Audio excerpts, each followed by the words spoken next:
Permintaan oksigen terus melambung tinggi seiring lonjakan pasien COVID-19 yang membutuhkan perawatan intensif. Di Jawa Tengah, merupakan wilayah yang saat ini menghadapi krisis lonjakan pasien dan kelangkaan oksigen sejak awal Juni. Kepolisian daerah Jawa Tengah menduga kelangkaan dan kenaikan harga oksigen ini dipicu penimbunan pihak yang berusaha mencari untung lebih di tengah situasi darurat. Ada oknum tertentu yang telah menimbun mungkin terkait dengan obat, dengan oksigen. Itu nanti akan kita tindak. Karena tidak etis sekali manakala situasi yang semacam ini ada masyarakat kita yang berusaha untuk menimbun. Oleh karena itu, Direktorat Kriminal Khusus kita sudah melakukan mapping manakala dijumpai masyarakat kita yang coba menimbun terkait perawatan medis, obat maupun oksigen, kita akan melakukan tindakan tegas sesuai dengan kaidah hukum yang berlaku. Kelangkaan oksigen dapat memicu kasus kematian pasien. Saat kasus kematian akibat COVID-19 mencapai rekor tertinggi 1.040 pada 7 Juli lalu, Jawa Tengah menjadi daerah tertinggi sebesar 480 dan disusul DKI Jakarta 142 dan Jawa Timur sebanyak 155 kasus kematian. Hari ini dengan penambahan kasus baru sebanyak 38.124, DKI Jakarta berada di urutan pertama dengan kasus 13.112, Jawa Barat 7.399, dan Jawa Tengah di urutan ketiga sebanyak 4.530. Di Kabupaten Rembang, Jawa Tengah, tingginya permintaan oksigen diakui salah satu distributor yang memasok sejumlah rumah sakit dan puskesmas. Bahkan sejak awal Juni, permintaan oksigen melonjak hingga 3 kali lipat. Jadi sejak pertama COVID melonjak di antara awal bulan Juni, Mas. Ya, saat itu keperluan oksigen meningkat sangat banyak. Hampir 3 kali lipat dari biasanya sebelum COVID. Di Semarang, pihak Rumah Sakit KRMT Wongsonegoro mengantisipasi lonjakan kebutuhan oksigen dengan mendatangkan pasokan oksigen dari 2 wilayah, yakni Jawa Tengah dan Gresik, Jawa Timur. Wakil Direktur Umum dan Keuangan Rumah Sakit Wongsonegoro Eko Krisnarto mengakui rata-rata pasien yang masuk ke IGD setiap hari mengalami penurunan kadar oksigen darah memicu tingginya kebutuhan oksigen. Kita mengantisipasi kemarin karena ada takut kekurangan oksigen di mana pasien COVID yang ada di RSBN itu rata-rata sampai saat ini 524 pasien per hari. Di mana di IGD masih ada sekitar 27 pasien, sehingga membutuhkan oksigen yang sangat tinggi karena mereka biasanya datang dengan saturasi yang turun, sehingga membutuhkan HFNC dan ventilator dan oksigen baik itu yang jenis liquid maupun yang tabung sangat tinggi. Kelangkaan dan kenaikan harga oksigen di Jawa Tengah memaksa Pemprov Jawa Tengah membentuk Satgas Oksigen untuk memastikan keamanan pasokan di semua rumah sakit dan puskesmas. Maka kami di Jawa Tengah membuat Satgas itu untuk menampung, membantu, memfasilitasi, dan sedikit juga mengoyak-oyak. Kenapa ini penting untuk kita lakukan agar tidak ada delay yang berkepanjangan karena ini berakibat fatal nanti kepada pasien. Itu kondisi yang ada. Maka strategi kedua kemarin beberapa oksigen yang dibutuhkan untuk non-kesehatan dipindahkan dulu ke kesehatan. Jadi kalau dari posisi ini sebenarnya kebutuhan nasional kita cukup. Tinggal konversi ini memang mesti dilakukan dengan cepat dalam kondisi darurat ini. Kejahatan penimbunan dan penjualan oksigen di atas harga eceran tertinggi di tengah kondisi darurat COVID-19 terancam hukuman berat denda hingga 2 miliar rupiah dan kurungan penjara maksimal 6 tahun. Saat ini, pemerintah telah menerima sejumlah bantuan peralatan medis termasuk oksigen dari sejumlah negara sahabat. Tim Liputan, Kompas TV.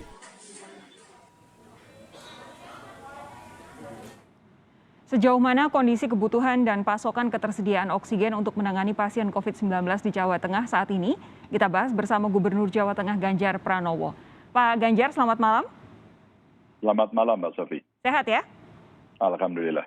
Pak Ganjar, jadi untuk saat ini seberapa tinggi sih tingkat permintaan oksigen untuk seluruh rumah sakit di Jawa Tengah? Cukup tinggi dan ada peningkatan memang di beberapa tempat karena seiring dengan peningkatan jumlah pasien. Kalau kita hitung rata-rata, ini saya punya catatannya, ini saya baca ya Mbak Sofi. Silakan. Kalau ya dari catatan kami, sebenarnya kami sudah menghitung total kebutuhan kira-kira oksigen yang ada di Jawa Tengah itu 429.940 meter kubik per hari.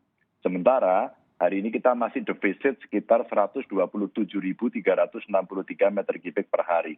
Itu kira-kira ya 30%-nya lah yang masih kurang. Maka kemarin kita coba bergerak untuk mencari sumber-sumber yang ada dan alhamdulillah kemarin bisa dibantu dari CSR, lalu kita gerakkan BUMD kita untuk cepat merespon dan kita bisa mendapatkan satu kontrak sehingga kita berbisnis begitu dengan supplier yang selama ini memproduksi oksigen dan kita bisa mendapatkan kuota 40 ton per hari. Jadi posisinya kira-kira sampai dengan hari ini seperti itu. Oke, jadi kebutuhannya 400 ribuan per hari. Ya. Tapi defisitnya 127 ribuan ya Pak Ganjar ya? Ya. Ini apakah dengan cara tadi yang Anda sampaikan itu sudah bisa menutup kebutuhan antara defisit dan juga kebutuhan ini? Ya, hari ini saya harus salto, harus silat, harus menggunakan jurus Dewa Mabuk kira-kira begitu Mbak. Karena sebenarnya 1 minggu terakhir ini posisinya memang tidak terlalu menguntungkan. Maka sudah 2 minggu sebelumnya kami mencoba menginventarisasi, mendeteksi, maka kita buat sekarang aplikasi namanya JOS. JOS itu Jateng Oksigen Stok, itulah kira-kira seperti itu. Yang Jateng Oksigen Stok? Stok, Oke. ya. Stok sistem gitu. Jadi JOS-nya ini kita minta seluruh rumah sakit untuk bisa bergabung, supplier bergabung, terus kemudian kepolisian kita minta bergabung, ada Dirkrimsusnya agar ada pengawalannya sehingga mereka punya grup, terus kemudian aplikasinya diisi, dan kita memantau seluruh rumah sakit yang ikut berpartisipasi. Sebenarnya silat-silat ini kita lakukan karena faktanya produsen oksigen yang di Jawa Tengah itu kapasitasnya kecil sekali. Yang gede di Jawa Timur sama Jawa Barat. Dan itu 2 minggu yang lalu sudah kita deteksi. Maka kemarin kita bawa dalam rakor yang dipimpin Pak Menko Marinvest, Menkes Menteri Perindustrian tahu, dan kemudian kita dorong untuk melakukan terobosan-terobosan, diregulasi, dimudahkan, semua sharing begitu. Nah itulah yang kemudian roadmap kita untuk menyelesaikan satu persatu begitu. Oke, sudah ada roadmap-nya, sudah ada deregulasinya. Saya bayangkan harusnya bisa lebih mudah. Tapi untuk skema pembagian antar rumah sakitnya ini nanti akan seperti apa? Apakah hanya akan mengandalkan yang diinput di dalam sistem JOS ini, atau ada semacam jemput bola dari pemerintah provinsi supaya ketika misalkan ada sebuah rumah sakit yang betul-betul kewalahan, tidak sampai PIC-nya misalkan ada satu dan lain hal sakit atau apa gitu sehingga tidak ada yang bisa menginput itu, tetap stoknya bisa aman? Tidak aman kalau tidak ada yang mengamankan. Maka saya minta seluruh direktur sekarang mesti mengelola rumah sakitnya dengan kondisi yang krisis. Kenapa saya sampaikan seperti itu? Maka saya minta mesti ada PIC-nya. Maka laporannya terus berjalan. Saya sendiri Mbak, kadang-kadang mendapatkan laporan. Tidak dari direktur rumah sakitnya. Ada dari sopir, ada dari pasien, ada dari perawat. Ya memang kondisinya seminggu yang lalu saya lihat ada kepanikan-kepanikan. Sehingga semua lapor. Pokoknya pengen saya menangani langsung. Padahal saya kan yura mudeng sebenarnya. Maka saya membuat satgas oksigen itu awalnya karena ketidakmudengan saya, lalu saya kumpulkan semua pihak, kita masukkan di situ, kita paksa semua harus melakukan update dan upgrade begitu, sehingga kita bisa tahu persis. Saya kemarin ke Banjarnegara umpama. Di Banjarnegara itu ada rumah sakit yang ternyata tidak punya storage untuk oksigen liquid yang cair. Maka dia harus pakai tabung. Walah Mbak, ini borosnya minta ampun. Tapi kan kita tidak boleh menyerah. Rumah sakitnya, direkturnya bagus, di Rumah Sakit Islam Banjarnegara. Dia akhirnya mencari sendiri dalam kondisi yang kepepet. Maka sampai dia ke pengusaha tambak ikan gitu ya. Terus kemudian dia datang ke sana pinjam oksigen untuk ikan itu diambil ya. Sekarang 1-2 tabung menjadi satu yang penting. Maka sekarang perencanaan itu kita minta untuk dilakukan oleh rumah sakit, dan kami dari Dinkes dan tim Satgas Oksigen ini ikut memantau. Hitung-hitungannya sebenarnya bisa kok dilakukan. Berapa penambahan pasien, satu pasien di ICU butuhnya berapa, terus kemudian non ICU berapa, dengan penambahan itu butuhnya berapa, segera diinput, sehingga kemarin kita bisa mendeliver cepet-cepetan, Mbak. Pada saat kita nggak ada truk, kita minta bantuan kepolisian, terus dengan TNI. Bahkan kemarin, Pak Ganjar kami punya truk, alatnya ada, tapi sopir kami sudah lelah. Mbak, malam-malam kita kirim sopir, Mbak. Kita kirim sopir dikawal polisi, pokoknya bagaimana caranya deliver. Maka ketika stok-stok di beberapa tempat itu dipegang kencang, wah kami mau kita siapkan untuk yang rumah sakit ini. Nggak bisa, di sana butuh. Maka kita paksa dengan Pak Kapolda, sehingga ini akan bisa berjalan dengan lancar. Gambarannya seperti itu. Jadi memang akan dikirimkan bantuan oksigen ini tergantung pada siapa yang lebih membutuhkan, dilihat dari aplikasi JOS itu tadi ya?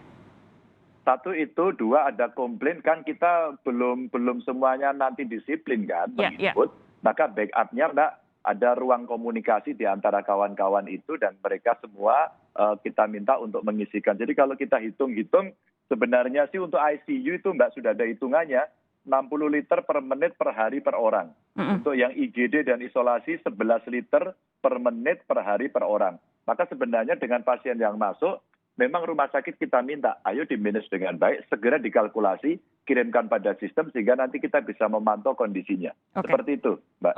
Pak Ganjar, saya harus menanyakan hal ini karena hari ini ramai sekali di media sosial. Ada seorang yang mengatasnamakan Rumah Sakit Bina Bakti Husada Rembang nge-tweet meminta bantuan oksigen karena katanya habis, tinggal untuk 3-4 hari ke depan, stok di mana-mana habis. Katanya sudah menghubungi Samator untuk minta mengirim surat ke Samator Kudus untuk meminta bantuan isi ulang, tapi ternyata belum ada tanggapan. Lalu kemudian yang jadi kritikan banyak orang adalah cara Anda menanggapinya. Anda menuliskan sudah isi aplikasi JOS, panjenengan Direktur Rumah Sakit tadi siang ikut rapat. Nah, ini kemudian memunculkan kritikan bahwa seolah-olah kebutuhan oksigen itu terhalang oleh birokrasi dengan ada yang mengasumsikan juga kalau tidak Direktur Rumah Sakit, apakah jangan-jangan tidak boleh langsung lapor ke gubernurnya. Apa yang bisa Anda jelaskan soal insiden hari ini, Pak Ganjar? Itu bukan insiden. Sorry aja Mbak ya, harus saya sampaikan. Coba orangnya di Ruknya suruh telepon saya sekarang kalau perlu. Kenapa saya tanya itu? Yang pertama, kita harus mengklarifikasi sistem ini jalan atau tidak. Yang kedua, kita tidak bisa lapor eceran, Mbak. Anda terbayangkan nggak kalau dalam sebuah manajemen institusi begitu, semua melapor sendiri-sendiri dan kemudian itu tidak terkonsolidasikan dengan baik. Kenapa saya mengklarifikasi itu dulu? Satu, untuk memastikan siapa Anda. Mbak, sudah 2 minggu sebelum ini, sopir lapor kepada saya. Sopir. Maka yang dilaporkan adalah asumsi. Yang dilaporkan adalah asumsi. Bahwa benar dia butuh oksigen, tapi kan asumsi. Dia yang butuh hanya untuk 1 pasien. Karena dia habis membawa seorang pasien. Kalau si orang itu yang melapor kepada saya yang katanya dokter itu bisa, itu bupatinya tahu, terus kemudian rumah sakitnya tahu. Mbak, terbayangkan nggak? Dia lapor gubernur, gubernurnya tidak mengerti karena gubernurnya tidak ngurus langsung, terus kemudian saya menjawab, padahal kalau saya katakan, Anda ikut rapat nggak? Maksud saya, karena kemarin itu hari pertama kita menggunakan aplikasi JOS, harapan saya sudah ikut Pak, sudah di briefing, saya sudah minta, saya tidak dikasih, tolong saya dibantu soal ini. Kalau jawabannya begitu, saya langsung intervensi. Yang kedua, kita juga harus menunjukkan improvement dari manajemen di rumah sakit ketika krisis seperti tadi yang saya katakan di depan bisa dilakukan apa tidak. Jadi memang kondisi ini sensi semua. Semua kan pengen menjadi problem solver semuanya dan menjadi troubleshooter semuanya. Tapi tidak well organized. Maka kalau istilah saya, semua lapor eceran gitu, saya tidak membayangkan. Ntar ada nakes, ada orang yang nunggu, ada sopir, ada tetangganya, laporan kawannya. Maka maaf, kenapa kemudian JOS itu kita buat dan kemarin siang kita rapatkan, ini hari kedua Mbak. Saya Mbak tiap hari udah terima laporan kayak gini biasa Mbak. Sehingga kemudian mungkin itu viral dan kemudian ditanggapi karena melalui medsos. Padahal di kita, itu sudah ada BMD kita namanya JIPEN, ada nomor teleponnya, ada Bu Penny itu asisten yang nomor teleponnya dibagi kepada semua orang. Dan kalau boleh saya bacakan, ini ada 427 rumah sakit yang ikut bergabung dengan kami. Maksud saya, dia bagian dari yang mana. Oke. Bukan tidak boleh lapor, tapi yuk kita perbaiki manajemen dalam kondisi krisis, gitu. Oke, Pak Ganjar terakhir, ini kan Jawa Tengah sempat menjadi daerah dengan kasus kematian tertinggi pada tanggal 7 Juli yang lalu. Waktu itu kematian ada secara nasional ada 1.000 sekian, tapi di Jawa Tengah hampir 50%, 480. Sejauh ini